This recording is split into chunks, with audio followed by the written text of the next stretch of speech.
I was waiting for a response. Yeah, I assume everybody's pretty like fairly technical, but if there is a question that you have when I'm going through any of these slides, yeah, please feel free to speak up. Yeah, there's a bit to cover here, so yeah, please, like if it's on your mind, I can pause and we can talk about it real quick. All right, so let's dive into it. So yeah, how do you build a hardware wallet inside of a SIM card? Um, First, it's probably a good idea to go over like, yeah, what we mean by a hardware wallet and what that sort of landscape looks like. So yeah, I mean, let's talk about the landscape here. So I'm talking about a hardware wallet. I'm talking about something that has a secure element. Secure element is usually an ASIC on chip that holds your public-private key pair, handles signing operations, things like this. But as we're going to see and explore just a little bit here, um, the secure element space, which is mainly made up of these things called Java cards that have been around forever. Um, yeah, they actually are like general purpose embedded computers, right? So like not only do they do crypto operations, you can do like general computing. Um, these bad boys have been around forever. There are literally billions that are produced annually across things like your everyday life. Every bank card you have is a Java card. Every SIM card you have is a Java card. And if we're tying this into something relevant to crypto, there are many hardware wallets that leverage Java card secure elements. So yeah, like Status Key Card is a great example. Grid Plus, same technology. Ledger embedded along with another processor that they have is a secure element that's based around Java card. And yeah, like YubiKey is a Java card too. So this is pretty synonymous in the space for a platform that handles secure element stuff. Yeah, more or less. So let's see, next slide. Yeah, TLDR, again, Java cards are, they're secure elements. They fit into a credit card form factor. They, have some limited resources as far as embedded stuff goes. Kind of interesting, they run a limited Java virtual machine inside of this really small embedded platform, which gives you some guarantees. Like it's not bare metal C or C++ where you have all these foot guns around. Like, well, maybe maybe I just write my own crypto in C. Um, Java Card kind of tries to alleviate that. The platform has been around since 1999, so like almost think of it as like, Rust early 2000s, right? It gives you some guarantees, not as many foot guns. Um, yeah, and of course Java was hot in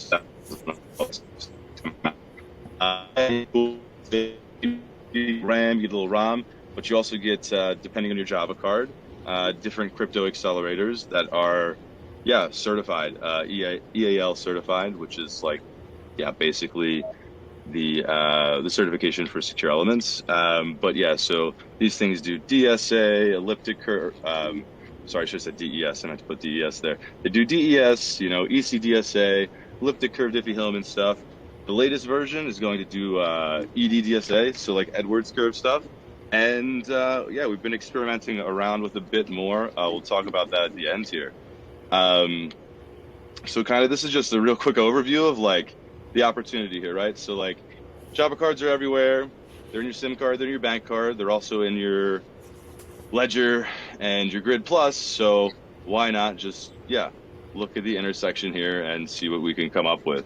So the goals here of EthSIM and how this relates to privacy scaling exploration part of the Ethereum Foundation is, scaling. So we want to be able to, onboard target the next 100 million Ethereans, right? We want to give them a hardware wallet that's got a super low barrier to entry, but is still still super cheap, usable on hardware that they have already, like their phones. Many third world countries citizens don't even have like laptops. They have a phone though. We want to give them the ability to do this air gapped. We want to be able to do this without an app store, which is kind of a crazy idea, but we got there. And we want this to be cheap, right? So you can get the same security you get in the ledger in a SIM card as a hardware wallet for a couple bucks. So that's really kind of the lowest common denominator factors that we're looking at when we talk about the scaling side of privacy scaling. And we'll talk a bit more about privacy and some things that we're working on implementing. So yeah, again, we're putting a hardware wallet in a SIM card. All a SIM card is a generic Java card. We talked about this platform a couple slides back. Um, I'm not going to really focus too much on how a hardware wallet works because, yeah, everybody's kind of familiar with them. They kind of know, yeah, what you get with the hardware wallets. All the implications there. So I want to talk a little bit about, yeah, what is a SIM card? Because that's kind of veiled in a lot of mystery, a lot of proprietariness from telecoms and stuff like this. So yeah, TLDR, a SIM card is just a generic Java card that has an applet on it that's written in this kind of funky version of Java. And a SIM card, yeah, it's just a Java card with an applet. That applet generally has things like a small file system on it for configuration, right? Like your SIM card needs to tell your phone and the network operator how to communicate, some parameters around this.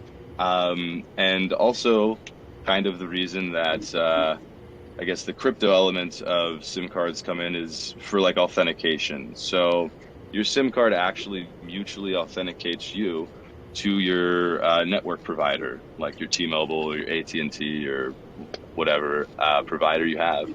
It does mutual authentication, but it does it with with a pre-shared AES key, but it's stored in a secure element in your SIM card. And so that's basically, yeah, how your phone is working right now. It's a Java card. It's using a small secure element, and it's basically Zoring, yeah, a challenge with your static AES key that your provider burns into the card.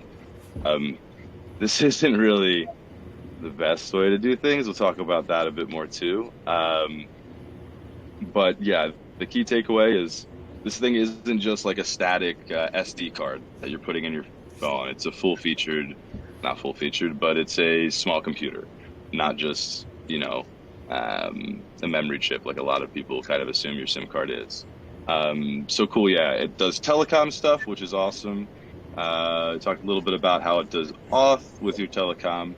But the thing that we're most interested in, and what this kind of all is revolving around here, is that your SIM card actually also has its own app platform that predates app stores and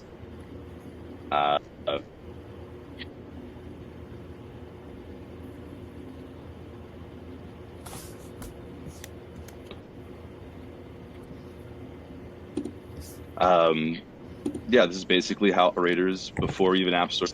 This whole sort of, yeah, this part of the SIM card is called SIM Toolkit. Yeah, it's been around since the early 2000s. If you ever bought a ringtone on your flip phone, or yeah,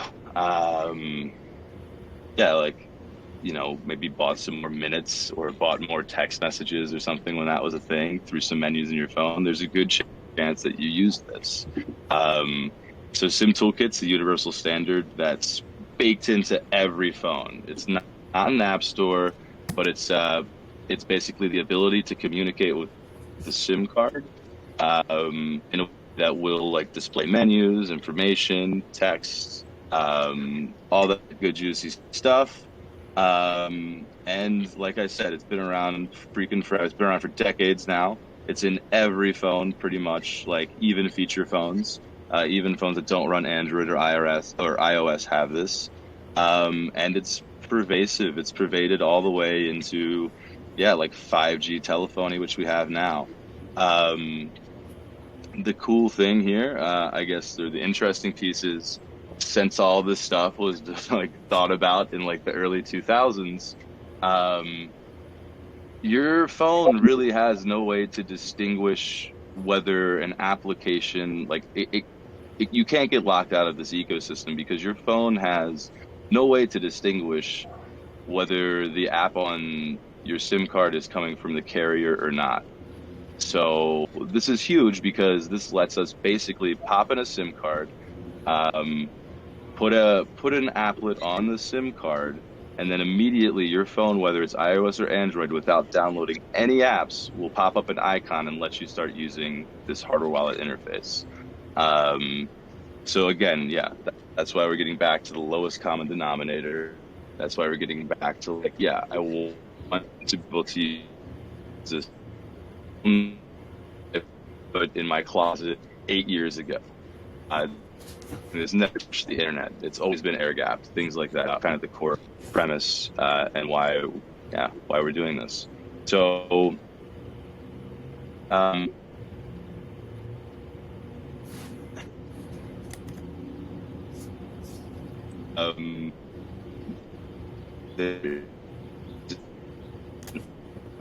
called ETSI, ETSI, as well as cellular telephony standards around the world, LTE, 5G, and all the interoperability characteristics between, all the different networks and stuff. It's very standardized.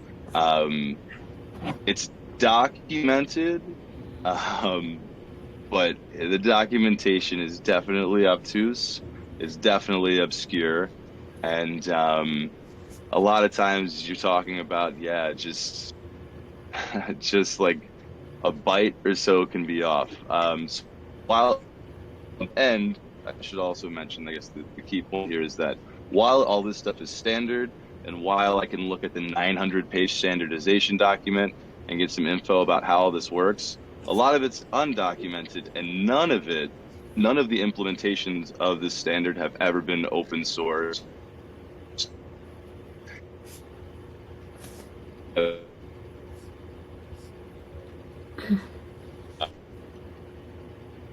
So pretty much the only people that have implemented, they pay millions of dollars, the only possible way to even get this information without doing what I did is to sign an NDA or have $100 million and be your own telecom. So none of those are viable. So what do we do when we see a proprietary implementation, but a standard? Of course, we make our own implementation and make it free and open source. So how do you do this? Just a quick bit. Consult the manual and also use this amazing device by a company that's working on open sourcing parts of the cellular stack called Osmocom. But basically, I put a SIM card or I put a sniffer in between the phone and the SIM card to look at exactly how they talk to each other, exactly how menus are created, and then reverse engineer that on a byte level. So basically just use this device to intercept all the communications between a phone and a SIM card, pop that through Wireshark, and then use that information to make my own implementation of SIM Toolkit, which is this thing that gives you menus and a UX on pretty much any phone. And then, of course, also the hardware wallet side. So, I'm going to give a quick demo if that's possible. Let me just try and set up the screen share here. If you guys will hold on for a quick second. We wait for your demo. Marcus, I think we missed a couple of your audio. I feel I missed the volume thing you saying, but anyway, we'll ask question later. Thank you. Okay, what may have been missed? I think remember the slide. I can go back. Go back. The previous one. I don't know how's everyone did it. Is it just me missing some audio or? I missed it too, but I think let's just wait until the end. Yeah. Sorry about that, Marcus. No worries. Go Cool. So we're just gonna we'll try and do a quick demo here. So I'm gonna have to share some other things. One quick second, everybody. Let's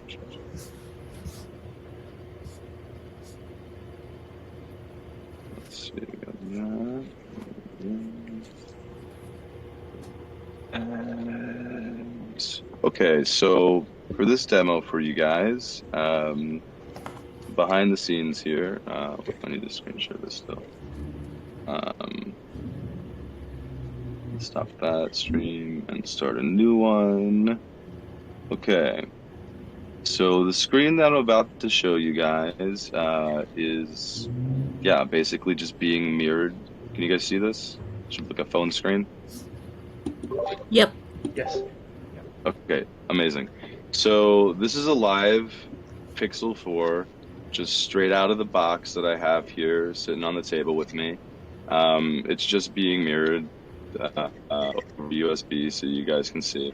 But you'll see, yeah, this guy, like no SIM card in it or anything right now.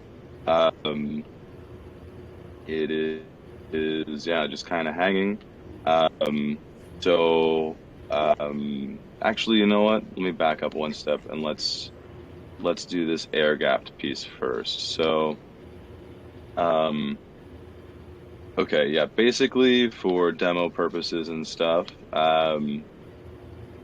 we're going to use like a companion app to generate a hash, and then we'll use the EthSIM to just kind of blind sign that hash for us. So let me open up this small companion app. Please excuse some of the UX. It totally could be better. Do you guys see the small like companion app in the browser right now? Yeah. Okay. Right on. So yeah, this would basically be like similar to a ledger. So I don't know. I want to send 0.0123 ETH to, yeah, whatever this default address is. So what would happen is I can just copy this hash like this from the companion app, and then I can go over to my phone. Let me screen share that again. And right, so I've copied this. Can you guys see the phone again? Yep. Hello? Yes. Yep. Yep. Okay. Cool. Right, so I'm back in my phone. Like I have this blind signature hash, for example, that I want to sign with my new SIM hardware wallet. I'm in the phone, so then I'm going to go ahead and pop in the SIM card into my phone, the SIM card hardware wallet, as it were. And I'll pop this up because you're going to see something super interesting happen. And this is, again, default app box. This is a Virgin Pixel 4. This will work on iOS. This should work on every Android device. But pay attention to the icons that pop up in the app menu here. So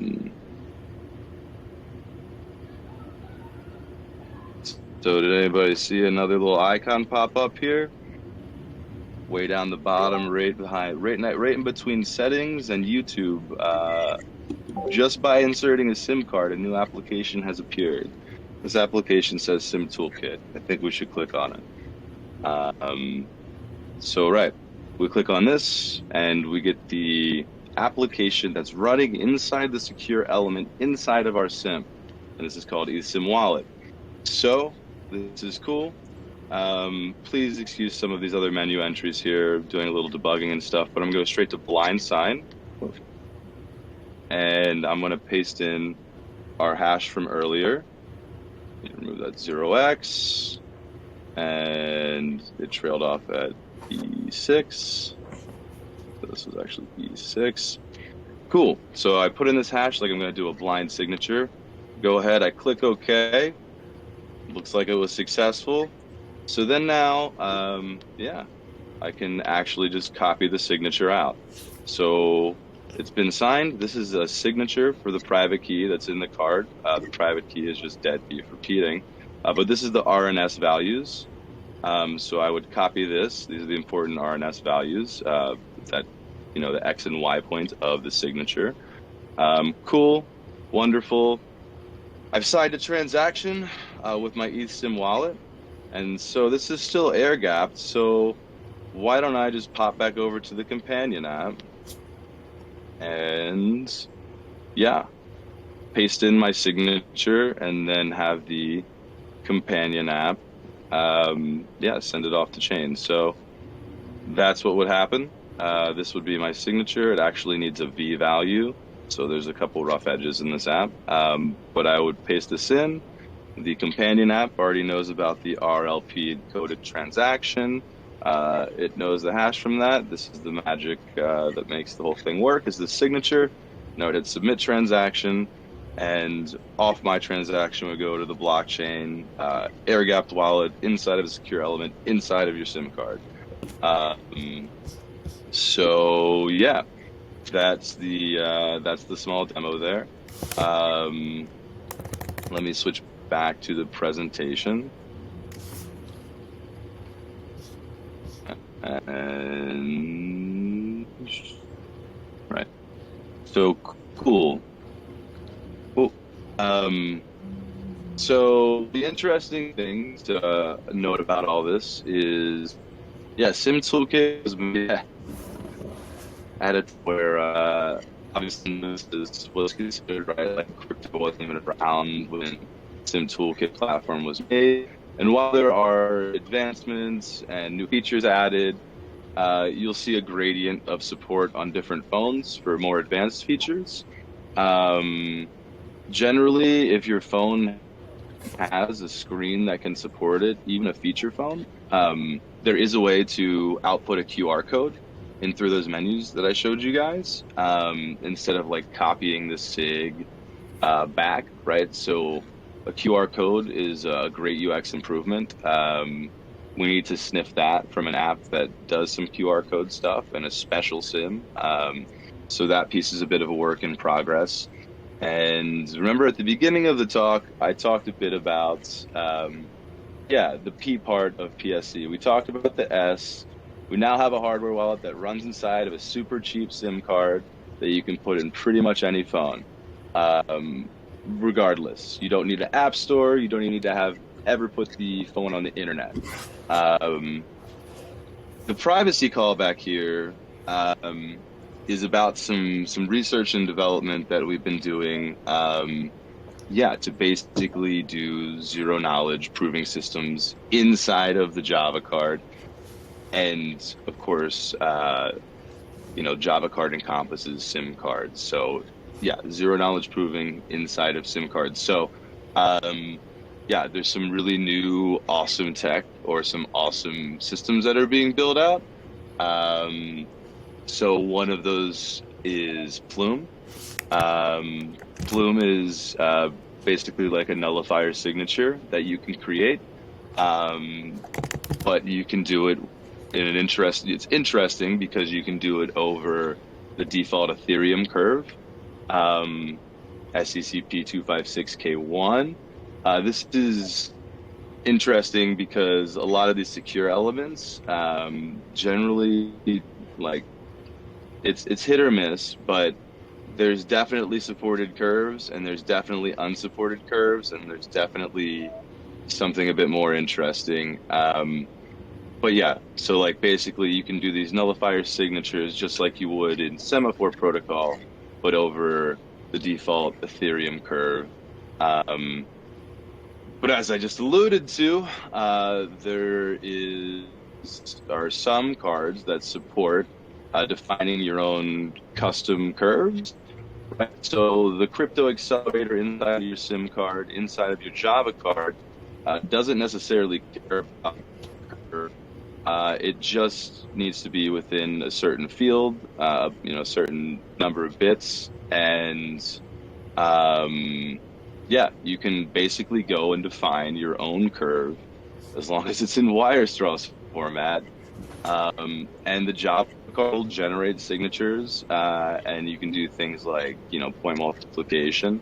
So I worked really hard with Vivek Boop, a couple weeks ago, and it looks like, I don't want to jinx it, but it looks like we have at least preliminary support to do Baby Jub Jub slash Alt DN 128 inside of secure elements inside of Java Card. So that's huge because that's a pairing friendly curve. That's not the default Ethereum curve.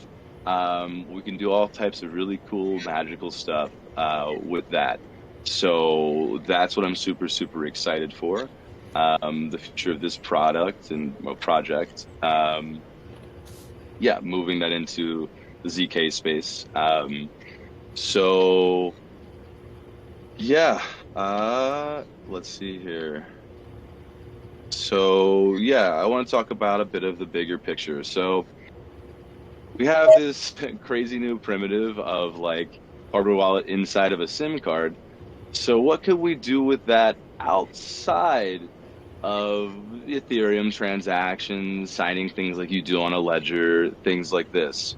So this is a bit of a pitch, but yeah, the bigger picture here is building an entire DPIN, that stands for Decentralized Physical Infrastructure Network, out on Ethereum, out on EVM. There's some other projects in the space on different chains that are trying to do similar things. But ours is as decentralized as you can get, because we're doing everything on chain. We are leveraging the public-private key pair that's inside of this secure element SIM, and to authenticate you with a decentralized network of radio hosts. So basically what we're doing is, we're incentivizing people to put up cellular radios. That cellular radio is inside of a DAO, like a provider DAO. Your SIM card, the public key of it, or an auxiliary public key, the SIM card in your phone, what happens is it tries to look for a network, is it eventually will find someone that has set up a radio to provide you access, and it will authenticate with your public-private key pair that's hosted on-chain inside of a DAO, and it'll actually do elliptic curve Diffie-Hellman over the air to authenticate you, and then you can start doing all types of things like microtransactions for service, etc., etc., etc. So really excited about that, because that actually solves, like what is kind of a security problem in normal cell phone backends, as well as solving for the decentralization problem. Like I kind of alluded to earlier, like right now, inside of your SIM card, inside of your cell phone, there is a static AES key, which is mirrored in your telecoms database. So when you go to authenticate, what happens is there's this like a simple challenge response mutually. But that key in the database and that key in your SIM never change.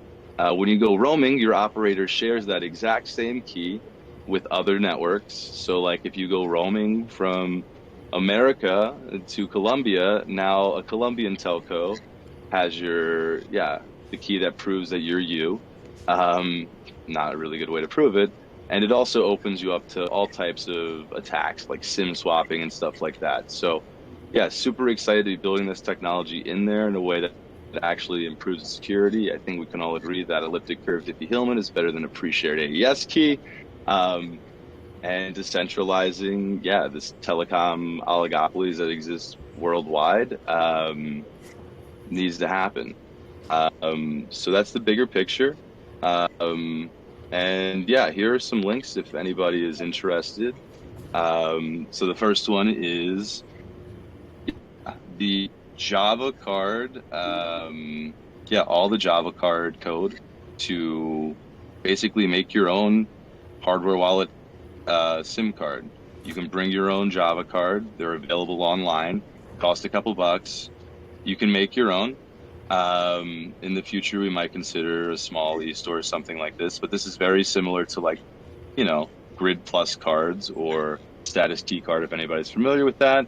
But you get an actual full-fledged UX by using any phone. There's some docs about Semaphore Network, which is the Deepin project that we're working on. Gets a little nerdy about radios and stuff in there. And then, yeah, a Wikipedia link to give a little lowdown about Java Card. And that last link is the EthSIM Toolkit specification that all telecoms use. Yeah, so that kind of rounds up where I'm at. How about we open the floor for questions, comments, concerns, complaints? Thank you. That was really super interesting, I think. I'll start with some questions, and if anybody wants, they can ask in the chat or request to speak. Well, the main ones I had was like, first, what does this look like on like an old phone, like a brick phone, like a Nokia or something? Yeah. And Yeah. the other thing is, would somebody have to get like a pre-programmed card from, like, let's say they were just they didn't know how to code or anything, from somebody else, like some kind of trusted provider? Is that how it would work, or? Sure. Yeah. So let's address the first question about your Nokia brick. So basically, like it depends on the specs of the phone. If we're talking about like a really old phone, like the Nokia with the antenna that pops out, this probably isn't going to work. But I'll say so. SIM Toolkit was standardized in 2002. So you can expect pretty much any phone past 2002 to work with this, the year 2002. Again, it depends a little bit. Like if the phone doesn't have a screen that's like, I don't know, some minimum resolution, probably like 320 by 480 or 128 by 128 or something, like the menus won't display. So you get a couple of edge cases, but generally, yeah, I mean, this is targeted to even work in feature phones. So like this 100% work. This 100% would work in your old Motorola Razr. This 100% would work in your old like LG Chocolate, right? Phones that really never even had data connections, right? So that answers it. There will be some edge cases, but yeah, again, anything from like 2002 on is pretty much fair game. The second part of your question, yeah, how do I procure one? So 101%, this is open source Java card code. You are more than welcome to compile it yourself and bring your own Java card SIM cards, which are pretty cheap. Like I said, a couple bucks a pop. You can bring your own, and you can basically, it's not technically the right term, but you can basically burn your own hardware wallet. Basically, there's an installer file called a cat file that's generated when you compile the code. I could also just release that into GitHub, and you could just flash your cards.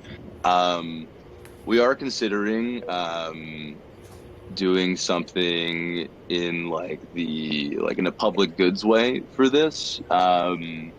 So I have some connections with some other projects in the space that source Java cards for their projects. I guess the key here to understand is like these cards get drastically cheaper when you order in bulk, and I'm talking like tens of thousands.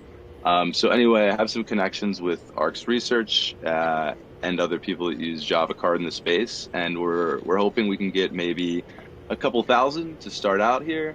Would love to put up like a small little e-store where, maybe we sell it for 3x the cost of what it is in bulk, and then we make sure someone gets one for free.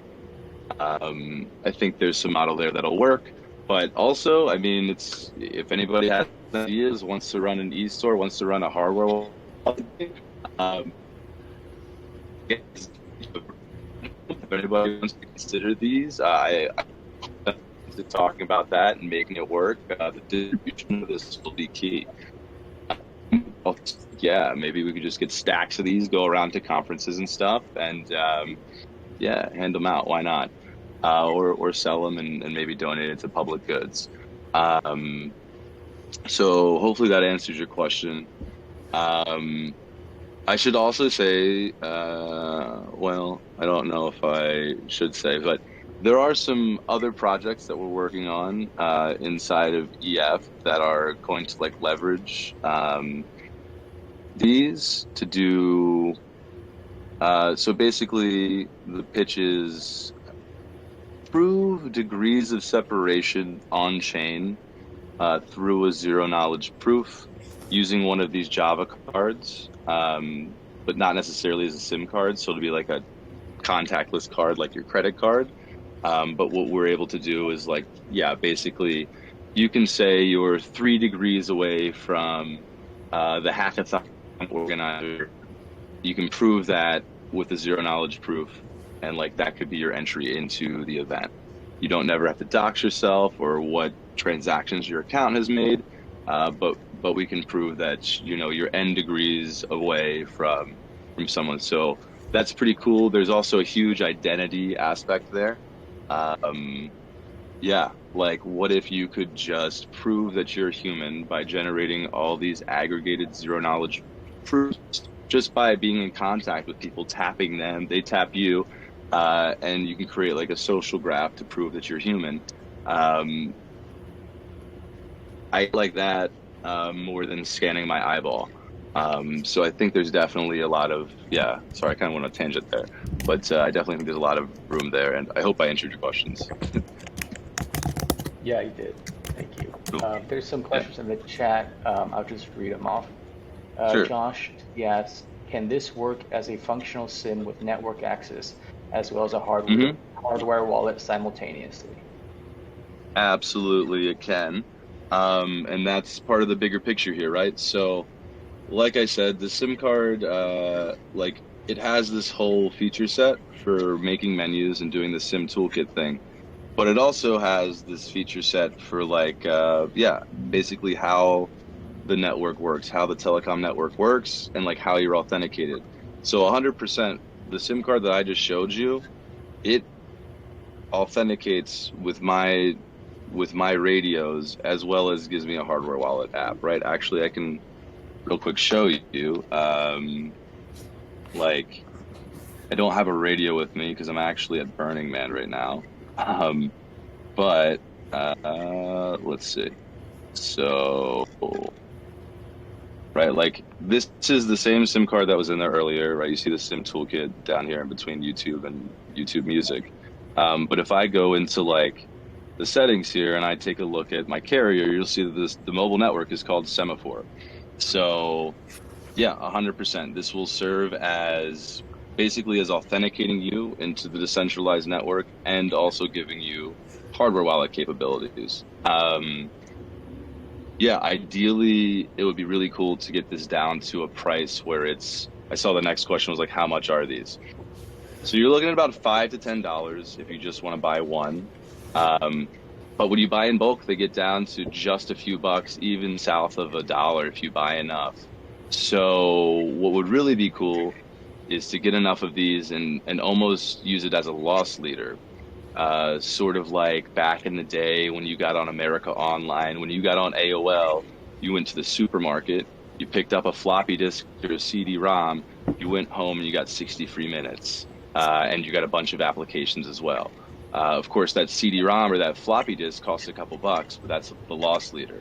If we could onboard people with this in that way, I think a huge potential. So yeah.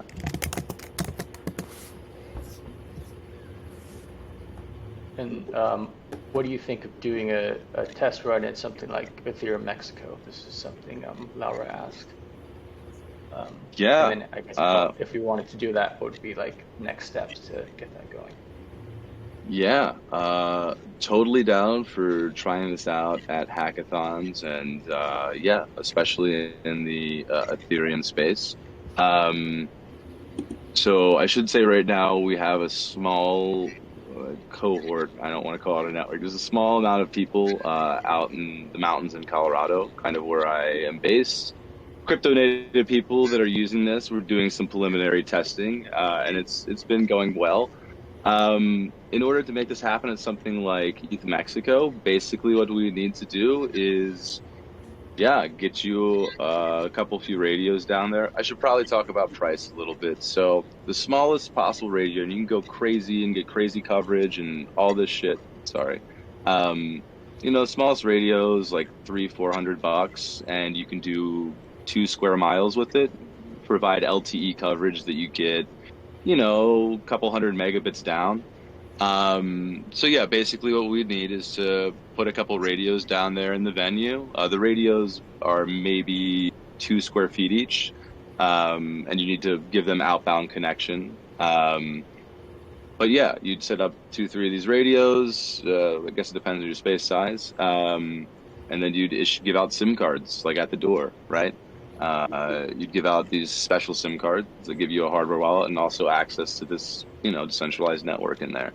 I think there's a huge opportunity for doing it at places like that because it always tends to be that the Wi-Fi sucks, or the internet is messy, in one way or another. So I'm all for it. Let's talk about it.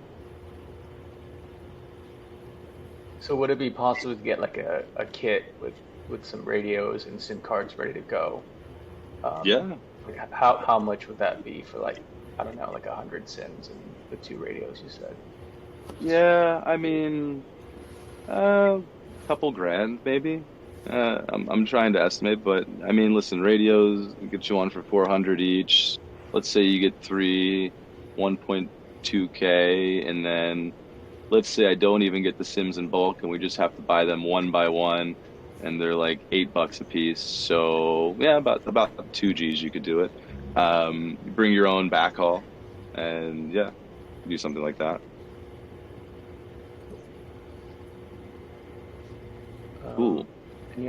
And how can I help make this successful? That's what Josh asked. And if there's any other questions, please ask. Yeah. If you can, if you find yourself so inclined, any help on any side of this is great. If you have questions or issues, GitHub is probably a place to put them. If you're a developer, obviously, like, especially if you're an embedded developer and you like to mess around with either Java cards or you like to write, the rest of the telephony stack is in C, C++. If you like these languages, please let me know.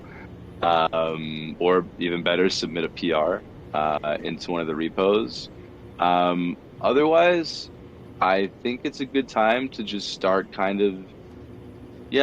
start trying to talk about this as a primitive, as a new identity primitive, and as a new hardware wallet primitive in the space. It's super helpful. Yeah, I mean, otherwise, please, I should know this kid in contact with on Telegram. In the chat here, I'll drop my Telegram at. And yeah, you can hit me up, and yeah, hopefully we can find some avenue for your talents. To be clear, it's only me working on this right now, so any help is appreciated. Whether it be in building community, or places, demographics that need this, or developing. I guess the intent here also is, I'll throw this out as sort of like the pitch line. Yeah, the intent here is sort of to do like, to realize like universal basic internet. Everybody talks about UBI, universal basic income, but I think an easier goal is universal basic internet. Your internet's a marginal good. You're never always using the entire connection at one point. Why not share this off and give people some free bits and bytes? And why not try and reinvent the normal telecom subscription model? Like, I don't want to pay monthly. What if I could just stake a token? And by staking it, I get service or something like this. And like back to the universal basic part, like, why not just give a small, low speed connection to everybody for free? I mean, we can start blasting off Ethereum transactions with each other. We have a hardware wallet inside the SIM. You know, we could carry what, like half a megabit a second over this for free. And you can start to create like things that look like network states, nation state, network state, you know, all these ideas are super relevant. So if we want to wrap up this, please, hit me.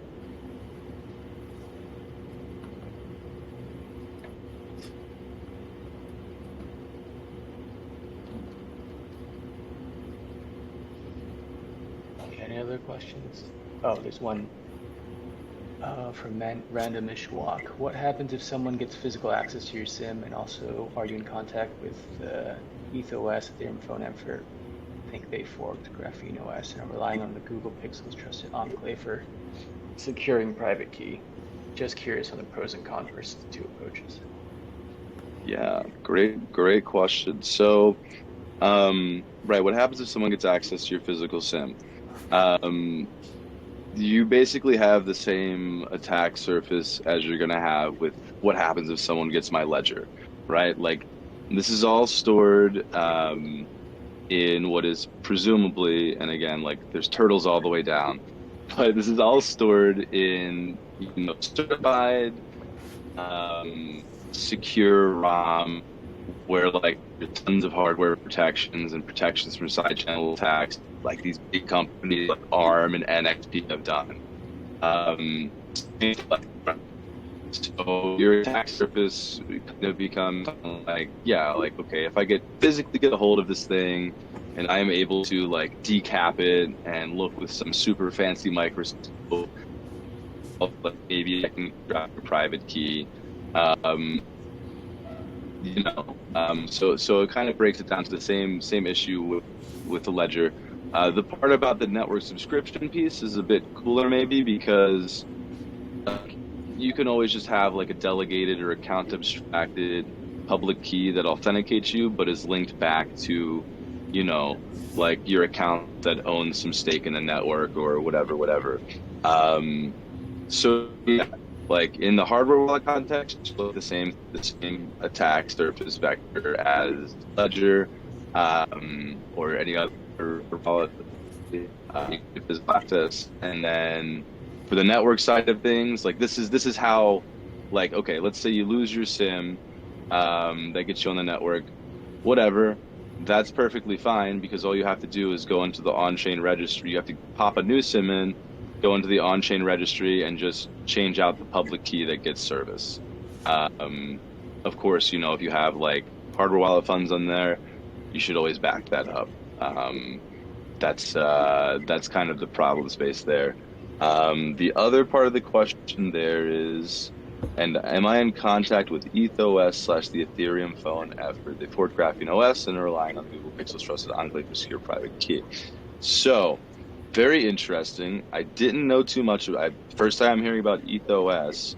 I'm very familiar with Graphene OS. In fact, I daily drive Graphene OS on my Android phone. Using the trusted enclave for securing private keys is an interesting notion. I think that it's perfectly fine and valuable in a lot of contexts.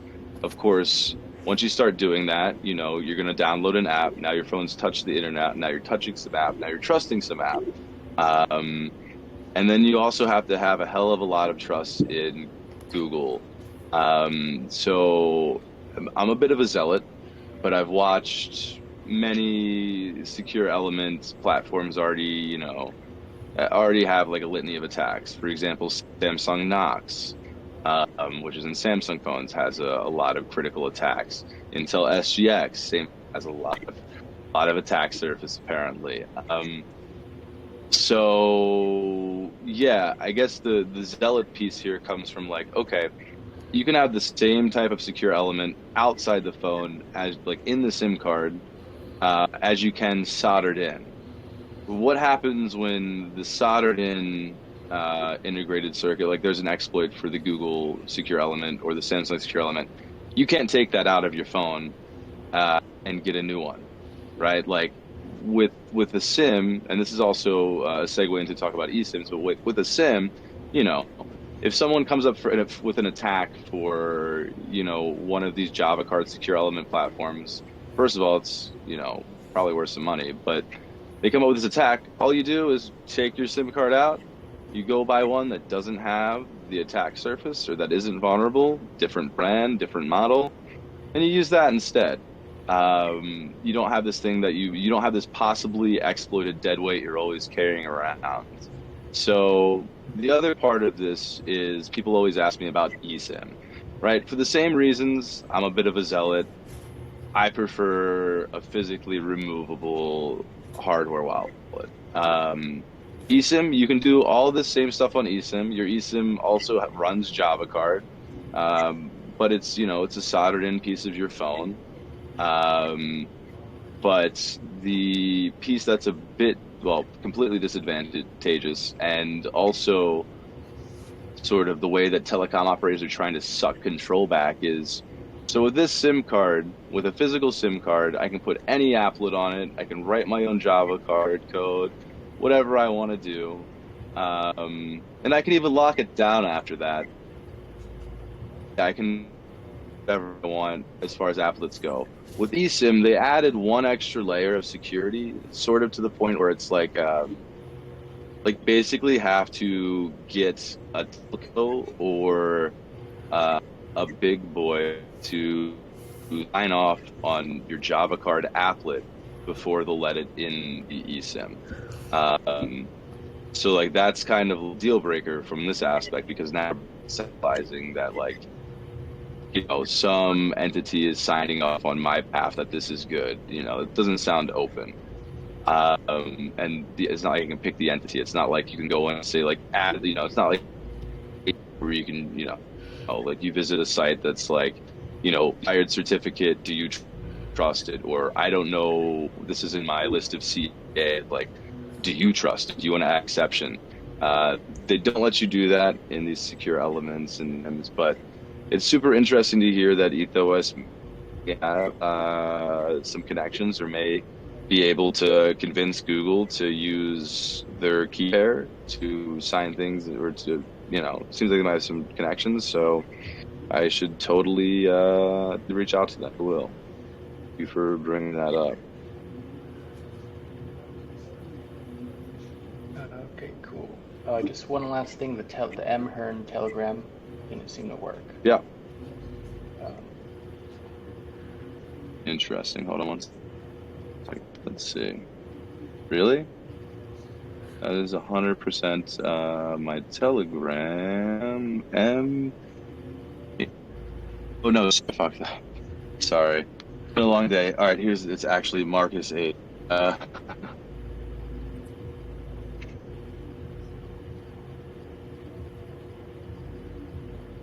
There we go. Cool.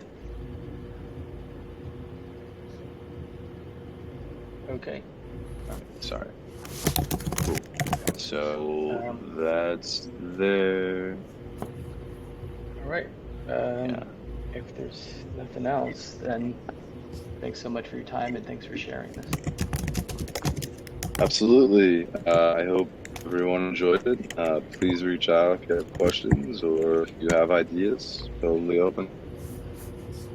Yeah. Thanks so much. It's very cool. Thank you. Awesome. Thank you.